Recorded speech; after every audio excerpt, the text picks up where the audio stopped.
ஜோத்பூர்னு ஒரு அழகான கிராமம் இருந்தது. அங்கே நிறைய மக்கள் வாழ்ந்துட்டு இருந்தாங்க.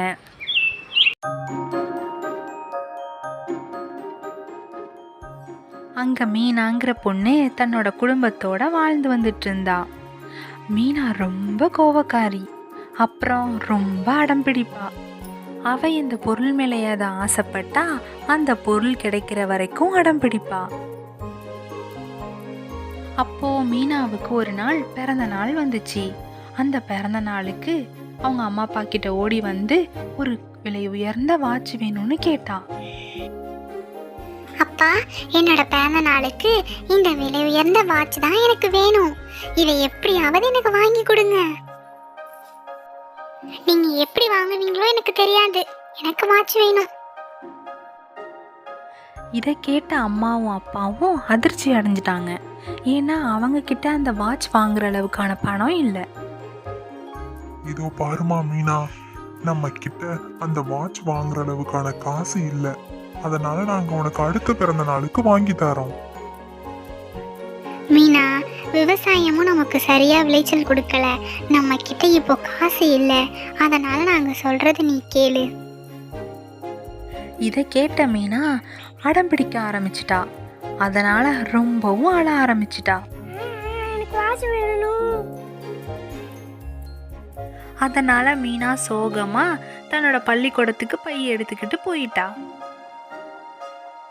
மீனா பள்ளிக்கூடத்துலேயும் ரொம்பவும் சோகமா இருந்தா.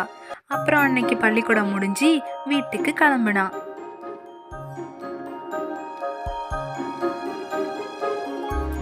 வீட்டுக்கு போய்கிட்டு இருக்கும்போது திடீர்னு மழை வந்துருச்சு. அந்த மழைய மீனாவால சமாளிக்க முடியல. மழைக்கு எங்கேயாவது ஒதுங்கலான்னு பார்த்தா ஒரே ஒரு வீடு தெரிஞ்சிச்சு. மீனா உடனே அந்த வீட்டு பக்கமா போனா. மழைக்காக அந்த வீட்டு பக்கமா ஒதுங்கின மீனா அங்கேயே கொஞ்ச நேரம் வெயிட் பண்ணா. அப்போ அந்த வீட்டில் உள்ள அம்மா அப்பா அவங்களோட பொண்ணு இனியா 3 பேரும் பேசிட்டு இருந்தது மீனாவோட காதில் விழுந்தது. மீனா அமைதியா நின்று அதை பார்த்துட்டு இருந்தா. அம்மாடி இனியா, உங்க ஸ்கூல்ல டூர் போறதுக்காக பணம் கேட்டிருந்தியே, என்னம்மா ஆச்சு? டூர் போறியா? இல்ல அம்மா, அப்பாவுக்கு காலில் அடிபட்டிருக்குல்லம்மா. இந்த நேரத்தில் நான் எப்படிம்மா டூர் போகிறது? அதோட நம்ம கிட்ட காசும் இல்லைன்னு சொன்னீங்கல்ல. பரவாயில்லம்மா, நான் அடுத்த தடவை போகிறேன்.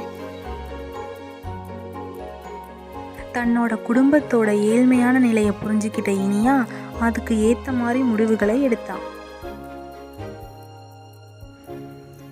பரவாயில்ல இனியா, நீ ஆசைப்பட்ட டூர் போறதுக்கு அதுக்கான பணத்தை நான் எப்படியாவது ரெடி பண்ணி தரேன். நீ போயிட்டு வா. குடும்பத்தில் உள்ள எல்லாரும் பேசிட்டு இருந்ததை மீனா எதர்ச்சியா காதுல வாங்கினா.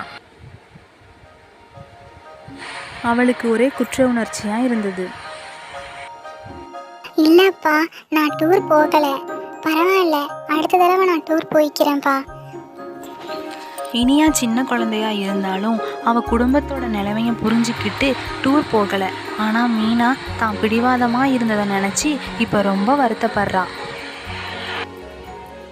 மழை விட்டதுக்கு அப்புறம் மீனா தன்னோட வீட்டுக்கு கிளம்பி போயிட்டா. தன்னோட இந்த பிடிவாத குணத்தை நினைச்சு ரொம்பவும் மனசு கஷ்டப்பட்டா.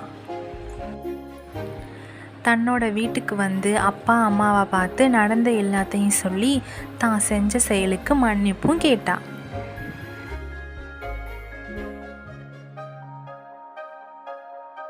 அம்மா, நான் இனிமே என்னோட பிடிவாத குணத்தை விட்டுறேம்மா.